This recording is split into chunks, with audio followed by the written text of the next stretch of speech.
Videoni YPX xodimlari yoki yurist yoki qonun qoidani suv qilib ichib olgan jigarlar sizlardan yordam so'rab murojaat qilyapman. Ya'ni qanaqa yordam?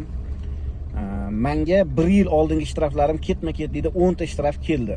Hozirgi kunda, ayni bugun 13-aprelda, o'tgan yil 2024-yil 4-apreldan boshlab shtrafim yil avgustlargacha mana shunaqa shtraf keldi. 10 ta qoidabuzarlik. Palasa, radar, hammasidan. Video davomida qo'yib qo'yaman uni ham. Xo'p, nima murojaat qilmoqchiman sizlarga? Bunga qanaqadir chora bormi? 1 yil oldingi videolar endi nimaga kelyapti? Bu videolarni men ham ko'rgan edim, ya'ni ko'pchiligi kelyapti deyishdi. Parvoyimga ilmim endi o'zim boshimga ham tushdi. 10 ta shtraf, u kichkina shtraf emas.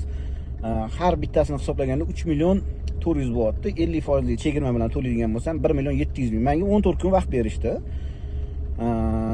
Ayni shu mutasaddilarni biladigan bo'lsanglar, yuristlar, kommentariyada atmetga qilib ketinglar. Nimaga aynan 1 yildan keyin kelyapti va 1 yildan keyin kelgan jarimaga men to'lashim kerakmi? Ya'ni 1 yildan keyin kelgan jarimani men to'lashim shartmi, kerakmi?